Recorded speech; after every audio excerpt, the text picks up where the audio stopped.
Assalamualaikum warahmatullahi taala wabarakatuh. Selamat petang. 6.35. Saya baru keluar daripada UPM. Satu respon tentang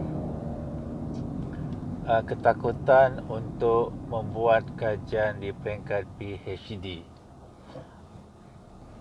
Terutamanya mereka yang telah meninggalkan dunia research ataupun mereka yang ketika mengambil master dulu, mereka mengambil maybe fully coursework ataupun partial coursework. Tentulah skill research mereka makin terhakis, ya, maybe kosong. Saya nak berikan beberapa poin kat sini kenapa buat PhD sekarang semakin senang. Okey, yang kita kena fikirkan adalah untuk menghasilkan naskah yang berkualiti dan research yang mendapati keperluan semasa. Okey, ya. Banyak perkara-perkara yang dulunya mendatangkan kesukaran sebenarnya sudah tidak lagi wujud. Okey, pertama, kesukaran kita untuk mengetahui apakah isu semasa dalam dan luar negara. Saya nak bandingkan maybe agak jauh ke belakang sedikit. Okey. Zaman saya buat master dulu, ketika itu saya fikir internet. Saya tak fikir internet ada ke tak ada, saya tak pasti, ya. Kalau ada pun maybe tidaklah semeriah sekarang, di mana almost everything ada. Okey, Wikipedia sekarang ada, dulu tak ada, ya. Kita boleh tahu apakah perkara yang berlaku di sebalik sana, di mana-mana pun dunia ini. Okey, sama ada dengan membaca pelbagai berita hanya berdasarkan keyword sahaja. Katalah kita nak tahu apakah yang berlaku tentang computational thinking, kita type computational thinking, kita type US umpamanya, dan kita dapati bahawa banyak kisah-kisah, berita-berita dan juga isu-isu yang mereka bincangkan berkaitan computational thinking. Itu satu perkara, ya. Okey. Katalah 5-6 tahun dulu pun mana ada internet, dah ada macam-macam. Okey, fine. Bagaimana pula kita nak tahu pandangan-pandangan kajian semasa scholar? Okey, ketika itulah kita perlukan juga apa yang dikatakan sebagai reference manager yang friendly, yang mempunyai power of searching.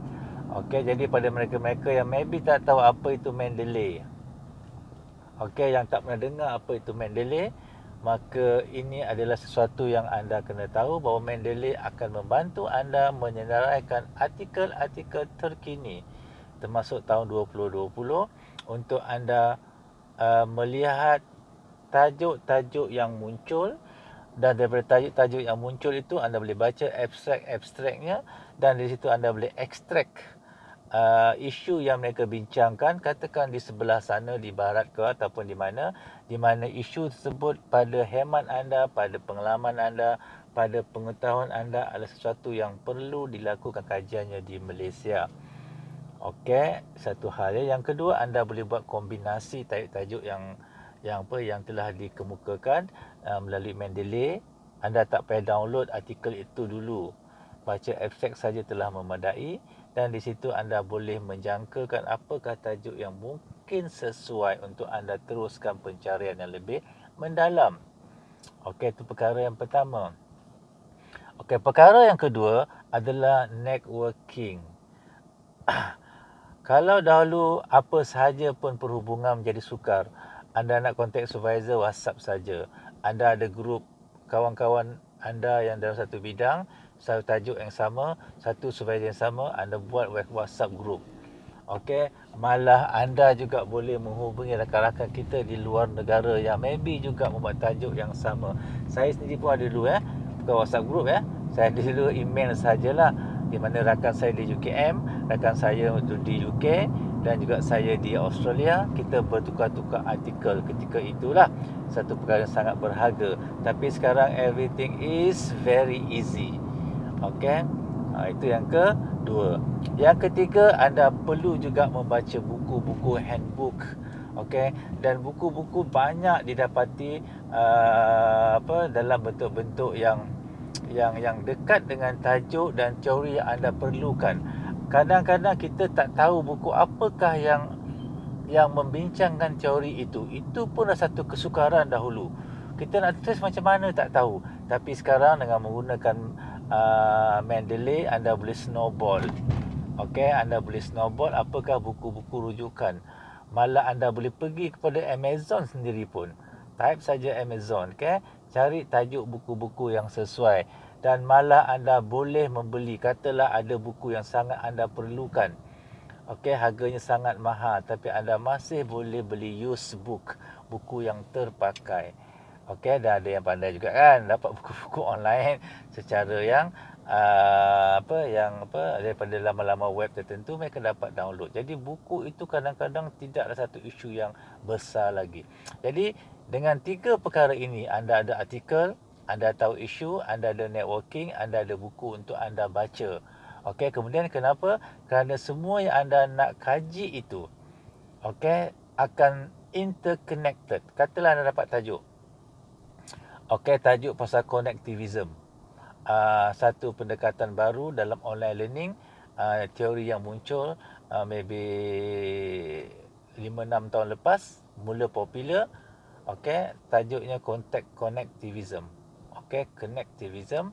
Bukan constructivism, connectivism. So daripada artikel yang anda baca connectivism, anda boleh snowball dapat artikel-artikel yang khusus membincangkan connectivism saja, yang maybe tidak ada kena-mena dengan tajuk anda, tetapi dalam genre yang sama, okey, yang membincangkan tajuk connectivism. Jadi anda boleh mengumpulkan banyak artikel, dan daripada katalah 7-8 artikel tu confirm mereka akan membaca juga buku-buku. Jadi orang yang terdahulu daripada anda telah pun meninggalkan jejak-jejak untuk anda ikuti, sehingga anda boleh tahu apakah buku-buku yang mereka rujuk, okey, untuk memahami. Kadang-kadang anda dapat satu buku tajuknya connectivism oleh seseorang yang telah menghasilkan tersebut, macam DDR kan. Anda boleh baca Ritchie, buku mereka yang menghasilkan DDR sendiri. Dulu maybe tidak mungkin boleh berlaku semudah itu. Okey, jadi apa lagi yang anda perlu takutkan? Dan setelah anda mengetahui serba sedikit, katalah anda nak buat kualitatif, anda nak buat thematic analysis, tak tahu apa itu thematic analysis. Artikel-artikel akan membawa anda kepada buku-buku yang bincangkan thematic analysis.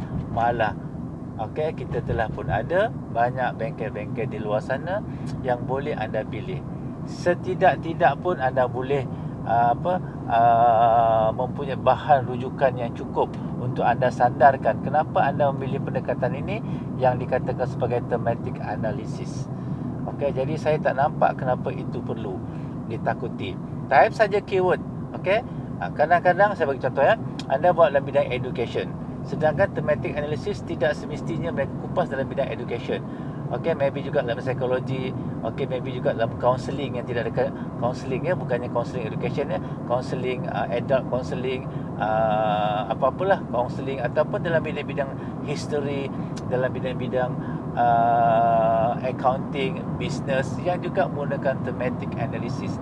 Maka anda type thematic analysis, anda akan dapati artikel-artikel yang sekurang-kurangnya menunjukkan beberapa pendekatan yang boleh anda ikuti. Jadi teori tidak ada masalah, method juga tidak ada masalah. Katalah anda nak gunakan mixed method, okey, dalam bidang pendidikan, anda hanya perlu type mixed method saja, lepas tu letak tajuk apa pun tak apa. Kenapa? Kerana dalam bidang pendidikan, mixed method selalunya dia berkisar kepada environment yang tidak banyak berbeza lah. Lainlah anda tengok dalam genre accounting ataupun business, berbeza ya. Katakan study case, anda nak tengok bagaimana mereka melakukan study case. Okey, tentulah bila mereka mengatakan kenapa mereka menggunakan study case, mereka akan rujuk kepada buku-buku yang ditulis oleh leading author, pertinent author dalam bidang case study umpamanya. Jadi anda dah tahu buku apa yang mereka rujuk. Jadi hanya masa untuk anda membaca dan memahaminya saja, supaya anda boleh berbahas dengan supervisor anda bahawa kenapa anda memilih tajuk ini. Okey, kalau dulu ketika mula terbitnya struktur equation model, ketika mula orang nak gunakan PLS, orang pun tak tahu kenapa nak guna PLS, kenapa nak guna struktur equation model, kenapa nak gunakan Rash model. Orang tak faham. Tapi sekarang perbincangan itulah banyak berada dalam internet, dalam Quora, dalam macam-macam lah. Malah ada artikel yang membincangkan situasi apa yang kita nak gunakan PLS, situasi apa yang kita nak gunakan SAM, struktur equation model. Perbahasan tu dilakukan agak terperinci. Okey, tinggal lagi, adakah anda duduk bersendirian dan berpuas hati dengan sekadar rujukan-rujukan yang anda kumpulkan, okey, secara yang anda fikirkan logik. Itu anda kena betul-betul pastikan bahawa rujukan itu bukan sahaja banyak yang terkumpul, tetapi dia mestilah satu rujukan yang relevan. Relevan bermakna ada connection dengan IV, ada connection dengan DV, ada connection dengan method, ada connection dengan teori, walaupun dia tidak dalam aspek yang sama. Contohnya anda buat, let's say, instructional technology, okey, teknologi pengajaran umpamanya, okey, menggunakan satu method kan, tetapi anda pula menggunakan dalam let's say dalam pembinaan kurikulum, okey, tak ada masalah. Kenapa? Kerana bila kita gunakan mixed method umpamanya, ada banyak perkara yang kita dulu tak boleh lakukan secara kuali, kita buat secara kuanti saja. Sekarang kita dah boleh masukkan elemen kualitatif. Okey, jadi perkara tu akan bertindih. Jadi anda boleh belajar daripada apa yang telah dilakukan oleh kajian-kajian lepas. So apa yang saya nak sebut kat sini, fokus satu persatu, ambil masa untuk membaca. Jangan satu bulan berlalu sebenarnya anda baca 3 hari saja ataupun 3 jam saja. Sebulan berlalu makna setiap masa anda sentiasa upgrade perbincangan, pemahaman. Dan jangan jumpa supervisor selagi ada isu-isu asas yang anda tak boleh nak settle. Okey, jadi itulah sekarang pun dah ada kelas-kelas yang kita katakan macam PLS, SAM, Rash model, dan bukan dibuat oleh seorang dua tokoh, banyak tokoh-tokoh yang telah mengendalikan. So pandai-pandailah anda membuat pemilihan. So tak ada isu lagi kenapa anda tak tahu atau blur kan. Saya nak buat ni lah, kenapa ni? Dia pun blur, tak tahu. Selagi anda tak tahu, anda masih boleh berbincang dengan mereka-mereka yang telah mendahului anda. Anda akan tengah sepersatu. Ada senior semester ketiga, ada senior semester keempat, ada senior yang nak viva, yang buat menggunakan metod yang sama, teori yang sama, whatever it. Pandai cari sahaja. Kalau anda tak pandai cari, susahlah anda nak bergerak. Sebab kadang-kadang dalam zaman sekarang ini, bukan sangat anda tahu ilmu itu, tetapi mencari ilmu itu untuk tahu itu lebih penting. Okey, kadang-kadang anda tak tahu, tapi oleh kerana anda tahu untuk mencarinya, maka anda menjadi lebih tahu daripada orang yang mendakwa tahu tapi tak tahu nak upgrade apa yang dia tahu. Faham kan? Okey, itu sajalah. Nampaknya langit dah makin gelap. Mudah-mudahan sembang-sembang santai ini dapat memberikan anda sedikit keyakinan. Jangan takut, tidak ada masalah ya. Saya sendiri pun bertukar bidang pun tak ada masalah. Daripada kimia kepada pendidikan, ambil pula animation. Okey, mudah-mudahan ia dapat memberikan anda rangsangan pada petang ini. Itu saja. Assalamualaikum warahmatullahi taala wabarakatuh. I love you. Bye bye.